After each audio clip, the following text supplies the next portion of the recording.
Hey there, family. We're so stoked to be back for another episode of the Infinite Energy Podcast. This week, we're talking all about the energy of motivation. It is an amazing force in our lives and something we all desire to have more of. We're excited to dive into this energy today.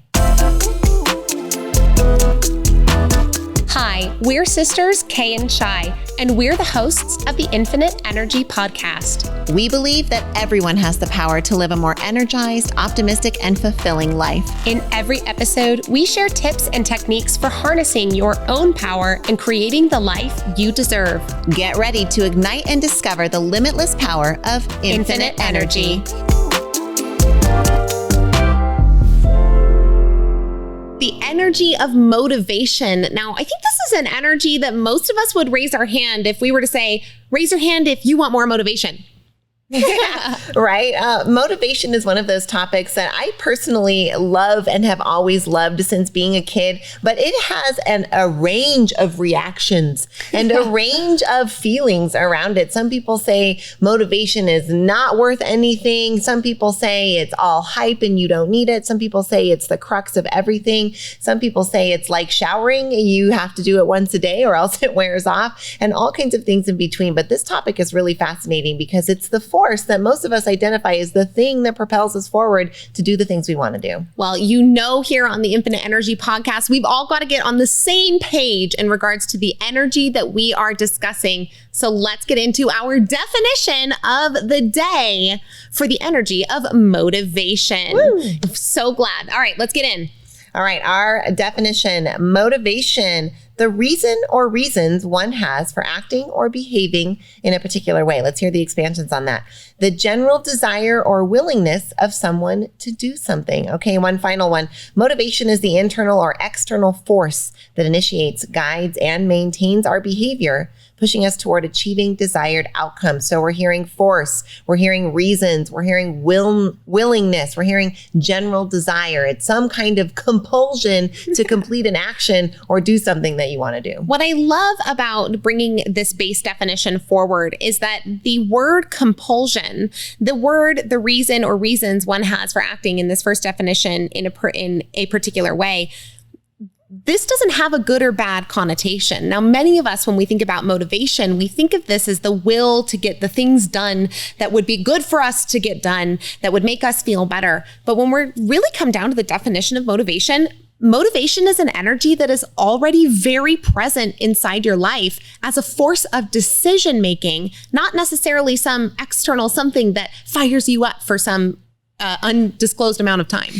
Right. Well, I think that that's a beautiful dimension on that, Kay. This is a force that we have, right? We're all already channeling desires. Now, most of us are not channeling them to our best and highest use. We're channeling them to the whims of our fancy and what we prefer in the moment. But it is that thing that is driving that decision making. And so I think that's a really interesting piece to bring forward, knowing and understanding that we already have an energy of motivation within us. How do we uncover it? Because we know that sometimes it does get uncovered, right? There are times where you interact with a stimulus that unleashes your motivation and you're just killing stuff, right? You're checking off boxes, you're doing things on your to-do list, you feel on top of the world, and you are driving hard. So there's been times in your life, I bet you can remember, when that motivation has really felt unlocked and you've done quite a bit. Well, motivation is an acceleration energy for both the good and the bad sides. You know, what Shai, you just talked about was that unlocking, right? Mm-hmm. Okay, so something really exciting inspires you,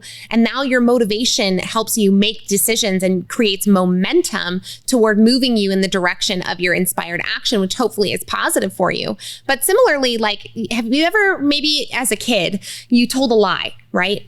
And then in order to cover up that lie, you told an even bigger lie. And now the next time somebody asks you about maybe the lie that came up, you feel motivated and you have this compulsion to now tell an even bigger lie. And so we see that motivation is really, it's a momentum energy. It is that decision energy, like it says, the reason or reasons one has for acting or behaving in a particular way. But what we know motivation to be is one of the most powerful momentum creation energies. And when we are seeking, where do do we want to create momentum in our life? Now we're getting intentional with the energy of motivation and moving it toward the direction of our dreams. Right. It's kind of a big energy channel that you can wrestle with, and it could take you under, especially if you're leaning towards those preferences of just your internal desires of the here and the now. And so figuring out how you can best tap into your motivation and then accelerate it is what we want to explore here today. And I know this is something that I've noticed waxes and wanes in my life, right? I'm sure you've noticed that as well,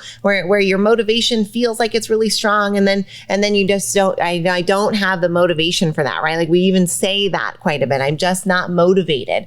And so we understand that this energy, this force inside of us can really drive us forward. So some of the things that I know when it comes to motivation is, for me, because I don't find it dorky and cringy, though most people do, is watching motivation YouTube videos. Like there are tons and tons of incredibly motivating videos that are literally just called motivation videos, and they will fire you up if you're into that, which I am. Now, maybe you don't like a direct route of motivation. Maybe you like a little more finesse on it. Kay, how do you like your motivation? Well, I mean, okay, so quick side note on these motivation videos, because I too have attempted the motivation videos and I love them, and I would highly recommend. There's a couple Disney mashup motivation videos that are just 10 minutes of solid quality motivation content. But if you're looking for maybe more subtle motivation, one of my favorite ways is to listen to empowering music. Now, very, very interesting distinction here.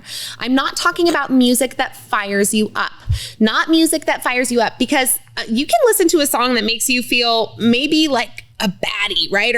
Or maybe you're feeling like a little angry after, I'm going to go do something like, and maybe that action orientation is good for your motivation, but make sure that you're paying attention to the lyrics that are inside the music that you're listening to when you're looking to stoke the energy of motivation. Because sometimes a song has a beat or a rhythm that makes you feel really alive, but maybe the lyrics are saying things that are counterproductive to your motivation and can ultimately end up harming you when you go to use music as a source for motivation. So a subtle one for sure, but make sure that you've got music that lines up both from a lyrical perspective and from a musical background perspective that really lights you up inside in order to stoke motivation toward momentum on tasks that get you to what you want. I love this kind of idea of how do we stoke that motivation, right? And so we're talking about those flavors, the flavors of motivation, right? And maybe you want it direct, and I can only take that direct motivation if I'm doing something that's like directly physically engaging, right? Running on the treadmill. I'm not going to like sit on the couch and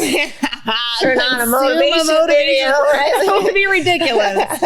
I'm not going to do that. But one of the things that we know is that when we're doing something repetitively, or we're in the same motion or the same space for a long time, that things can feel stagnant. And when we are in a stagnant energy, things aren't moving, which means we're not feeling motivation. So when we feel that stagnation, whether like actually physically because you're not moving, or mentally because you've just been working on the same project and the same thing over and over again, that dullness that brings down your intellect and brings down your creativity and your ability to unleash that motivation. So shaking it up physically, getting to a new task, putting that project away for a minute, giving yourself the chance to create that, what you've heard us call before, a scotoma, allows your brain to find something new, something novel, something fresh, and voila, motivation can reappear. I saw a video recently on social media of an Olympic athlete talking about some advice that her trainer once gave her on a day when she was having a bad training day and feeling particularly unmotivated. And the trainer said to her, you want to abide by the 30-30-30 rule when you are going after any dream. You have 30% of the time where your days are absolutely incredible and you feel so motivated to get things done. You'll have about 30% of your days that are pretty sucky, where things don't go the way that you want them to and you have to trudge through. And then you'll have 30% of your days that are more on the neutral side of things. And just this framework, this idea that your level of motivation waxes and wanes, that it gives us maybe the permission to not be a motivated person or be an unmotivated person, but tap into motivation as it stokes into us and then follow that energy and help it create momentum as we go. Well, as we continue to follow that energy and create momentum here, we hope that you will stay tuned as we continue to unpack the energy of motivation here on the Infinite Energy Podcast.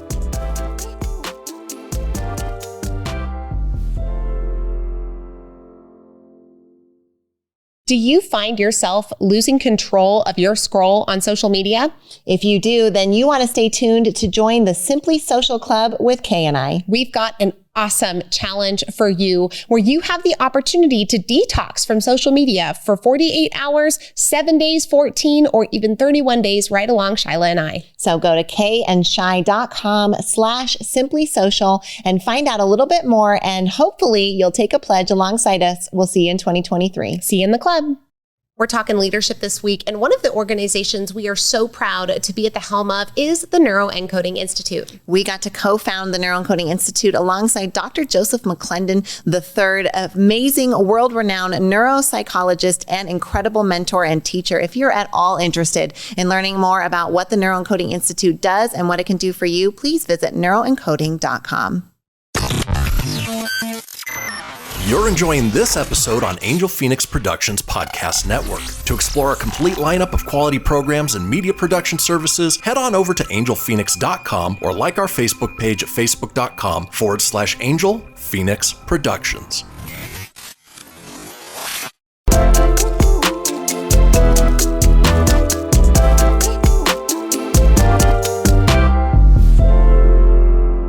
All right, Shai, we got to push up our professor glasses.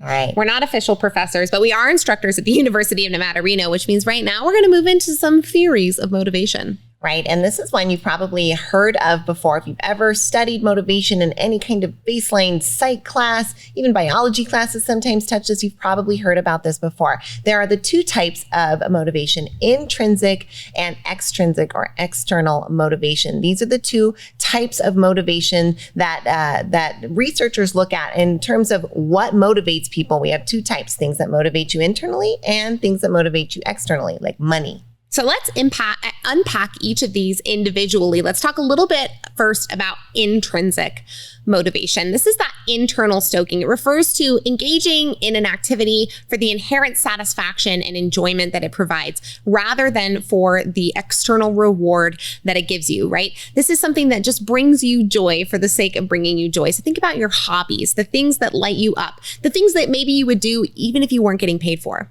Right? Things like exploring your personal interests, or you're reading, you're rock painting, you're studying code, right? This is something that no one is holding you accountable to. You're not getting a grade for it. You're not getting a paycheck. You're not getting a ding on your phone from an app, right? If it's a gamified thing, that's not intrinsic motivation. You're being extrinsically motivated by that. But intrinsic is that desire internally of wanting to do something and then being motivated by that. And once you understand that you have this, just notice where it does pull you, where you are naturally motivated to spend some of your time and to do some of your things. Some of it is probably unproductive, but probably some of it is productive. And that's an opportunity for you to say, hey, that's an area where I already have natural motivation. Maybe I could build and expand there. You know, as we're talking about this, Shai, I'm seeing even how intrinsic and extrinsic motivation wrap together and play together nicely, because just from a personal example, back in 2018, I had my first child, my daughter Violet, and after I gave birth, I really wanted to take my health more seriously. My sister had set and demonstrated a really great physical fitness habit over the years prior, and I wanted to be like my big sister. So, I started on a physical fitness habit and did that. So that was an internal motivation. I had this internal want to be healthier. I desired to feel better. And so I started on this, and in the process of feeling motivated internally to go through with this process of finding ways to get myself healthier, I sought out an extrinsic motivation strategy. Shyla actually said it earlier, the Apple Watch, in order to help stick to this habit. I had the internal motivation to feel healthier, but I used external motivation, extrinsic motivation, in order to help drive me into creating this habit into now being something that is more of a lifestyle. Right. If you've read Atomic Habits by James Clear, you know that pairing these two things together is one of the surefire ways to make sure that a habit for you stays in place. Find things that are intrinsically motivating for you that you can somehow tie to an extrinsic motivation factor and then into a habit that you want to build. And you've got yourself a formula for success by making little installments of progress every single day. Now, lots of us, you have experience with this external motivation, right? This get a good grade, social approval, a paycheck or a bonus, right? All of these things are those external motivators that surround us, that companies pay billions of dollars to try and research and fine tune what motivates someone. Old theories really looked at money and money alone. And then as we've seen, and as Kay and I teach in our culture class, the research is showing that the money exchange works to a point. And then there's other motivating factors, both stoking intrinsically and adding other externals, that give it more dimension and actually rise motivation further. So it's not as one-dimensional as one might think, or as capitalism might have had us thought for the first couple hundred years. Well, hey, Shi and I made that mistake as early entrepreneurs, getting out there and overworking our people and thinking that bonuses would solve the problem, right? This is let's just pull back the veil really quick. This is a real issue that we've had, right? Too many hours coming through or them working on projects too long, and then us saying, well, here's $500, and them saying thank you, but what I'm really looking for is quality of life and more work-life balance, right? So had to learn this as we went in our early 20s, as the entrepreneurial journey unfolded. But this was something that we ended up making the mistake of buying into the capitalistic vision, saying that people are solely motivated by money. And then as we've started, as Shi mentioned, to move into the academic realm of this, we've really seen how much basic things like people's relationship with the authority, or people's relationship with their fellow coworkers or with the company, how much that matters, and how much more intrinsic that is, and subtle it has to be from a company's perspective to create emotional safety for folks. So instead of just maybe throwing money at them when times get tough. Now, one shade here that we have to explore before we move on from extrinsic and intrinsic motivation is the fact that not only does extrinsic motivation have us seeking external things like that social approval, like money, like good grades, the affirmation and award, recognition, those kinds of things. It's a very, very big component of it is us avoiding punishment, right? And not just punishment like dad yelling at you or something like that, but anything that you deem as painful, which might be social scrutiny, which might be getting there 5 minutes late, which might be all kinds of different things. Whatever the punishment is in your head, you are motivated to avoid that. So only understanding moving towards things and not understanding what things you move away from actually handicaps you quite a bit in terms of understanding your motivation. So know that this piece plays a big role. And trust me, pushing the things you want to avoid button is a lot faster way to get yourself to move than pushing the what I want things button for yourself. So good insider hack for you, and something we definitely had to bring up. Okay, I want to go ahead and park the car here for just a second, because this is some real deal stuff around motivation. Now, it is just as important to find out the things in life that we don't want as the things that we do want. So when you encounter I almost said a bad word, the stuff in your life that it doesn't feel good to you, it's in order to help you decipher what you don't want and what you do want, what to move toward and what to move away from. And so understanding that when you have these painful moments, that don't throw this energy away. Like, I feel like you have to be the one to say this because you're the big sister, but the little sister's gonna have a slap around moment with you guys. Like, don't throw the painful energy away, because when you're able to utilize it as that away motivation, it has more force for you, right? Because you want to go away from it so bad, you're going to go like this, right? And the other stuff that is motivating you toward it, you're pulling, but pull energy is more fluid. So you have an opportunity to give yourself maybe the kick in the pants that you need to motivate yourself away from things that are painful to you. So don't throw this energy away. It's really valuable.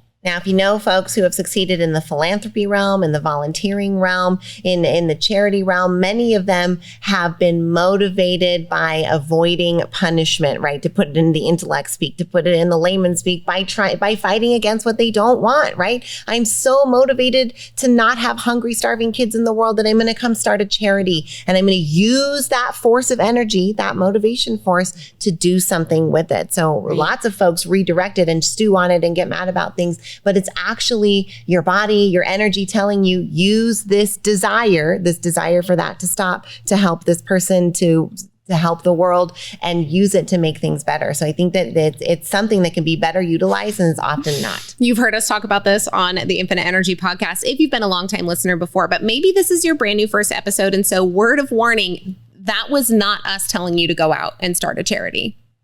No, that's definitely not us It's telling not you. us telling you to go out and start something new. If you have a passion or a way energy towards something in your life or towards something in the world, go find a way to channel that to where people who are already serving in that realm, instead of maybe scratching your head on how to be the first person to ever address homelessness in your area. There's already people addressing homelessness. Go find them, use that motivation to help them, and tune in for the last segment here on the Infinite Energy Podcast.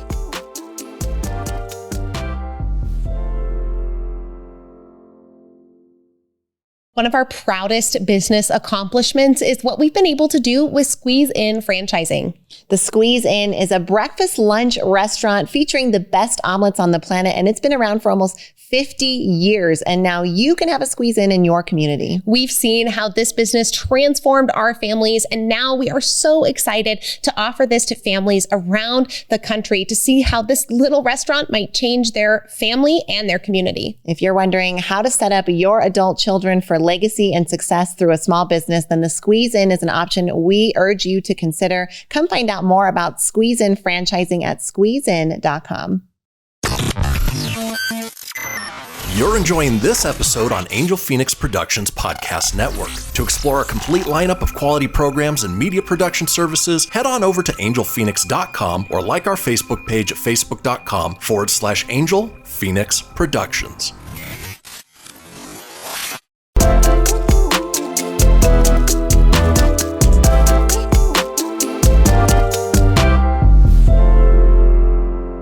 Welcome back to our final segment here on the Infinite Energy Podcast with your sisters, Kay and Shi. And we are going to go back into the energy of motivation here in just one moment, but we can't go any further without recognizing the fact that this podcast episode happens to debut on Kay's birthday week. So,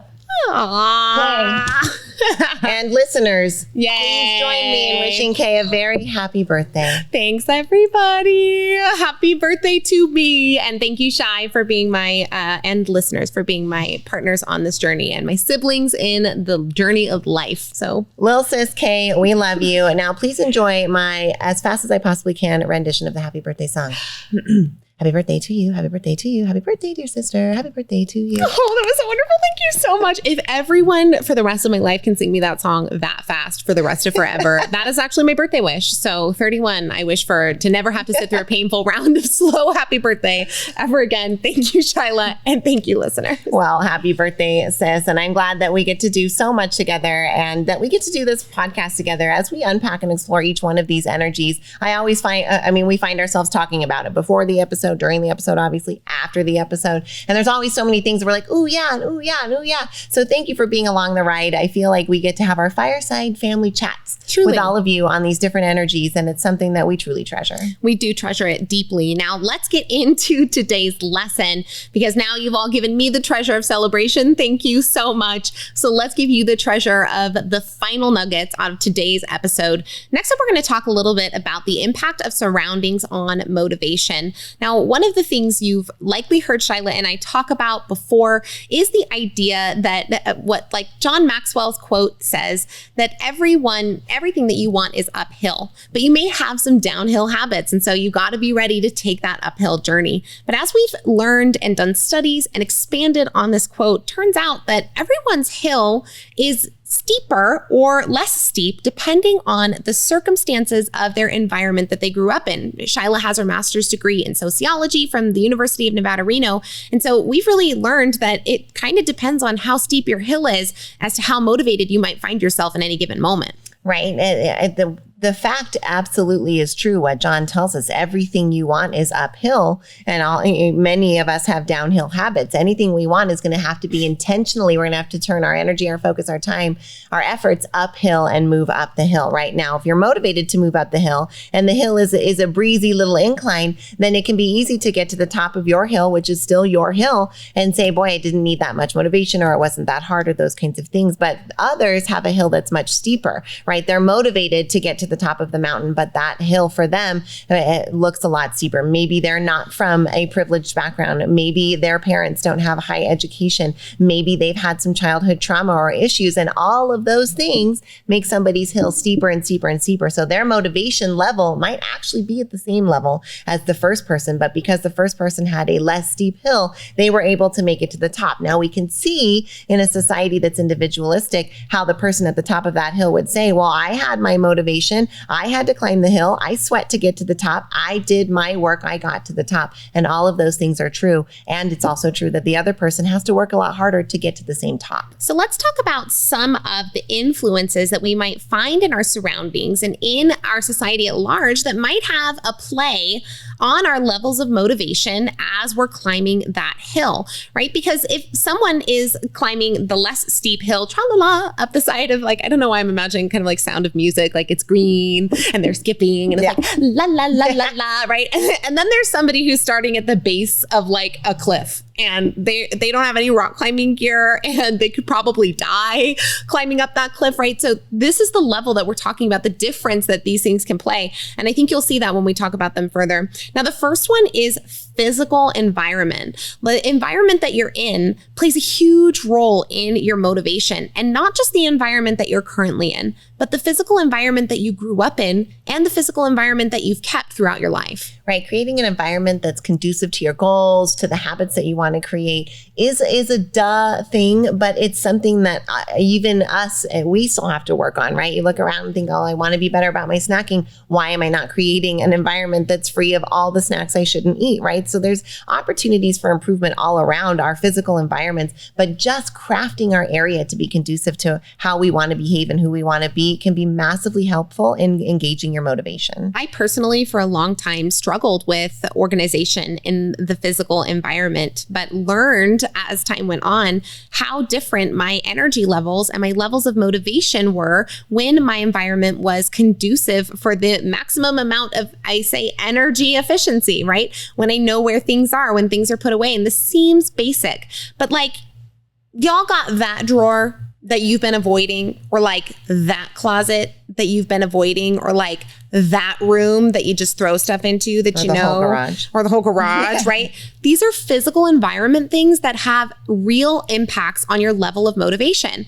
In fact, we were just up at our mom and dad's house in Brookings for our annual summer trip, and our mom recently redid her whole garage area. And she was telling us as she went in there, showing us all of our organizational things that she did. She said, you know, we spend more time out here and we use it more, which means her motivation to be more handy with her tools and to be more hands-on with the things that she had available to her had increased as a result of her physical environment being conducive to the work. Man, this reminds me of when I have two 13-year-olds and a 10-year-old. They'll be those ages in a couple months. I can claim them now, right? Anytime that we've gone into their rooms, when, you know, kids' rooms get to that place and you go in and you organize and you clean out, all of a sudden they love spending time in their room again. And they have all those toys and books and things their grades probably get a little better. Right? Totally. Their moods even out a little bit. Their sleep is better. Like, we can see this impact on our kids and on ourselves as we practice it. Now, our physical environment isn't the only surrounding that matters to us. The social environment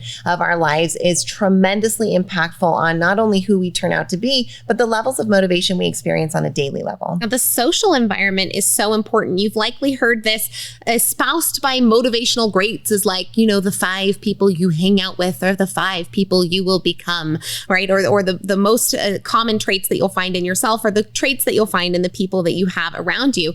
Science demonstrates and statistics demonstrate that if a friend group has 3 out of 5 people in it that are obese, that it is more likely for the other 2 people to be at least overweight, if not also obese. And so we see that there is a trend for, like attracts like.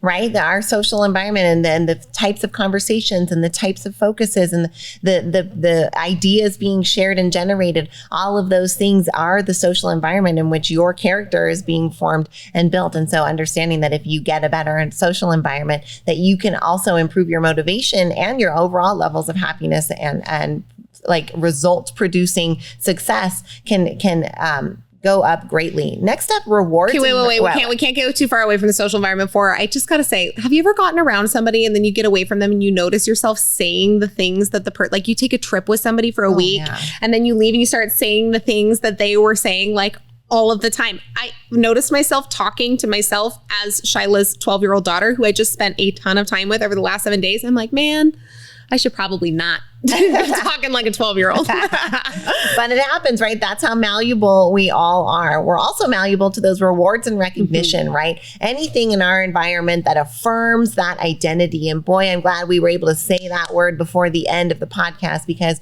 what motivates us is what's congruent with our identity. And so if you have rewards and recognition or pieces of paper or pictures or memorabilia from things that you're proud of and that are in alignment with the identity that you want to embrace, put those things out as visual cues for yourself. Remind yourself often of those things, because those help stoke that identity piece for you, which will be the most motivating thing of all, is to act in alignment with who you truly believe you are. Now, another thing that greatly impacts motivation is the opportunities for skill development and growth. Are you giving yourself another rung on the ladder, right? If you've reached the top of the mountain, there's no motivation to go anywhere, especially if the journey was easy or if it was really hard. Maybe you want to rest for a while, but giving yourself the opportunity to continue to develop yourself and to grow, always seeing another peak when you hit the mountain that you are climbing, can be a way of stoking motivation long term. Well, we hope that you were motivated to stick with us to the very end here. And if you are still wishing there was more, we sure hope that you are subscribed, that you've liked our podcast, that you've shared it with others. We're so grateful for you. Thanks for joining us on Kay's birthday podcast week. And know that this episode comes at you with so much love, as always, from your sisters, Kay and Shi.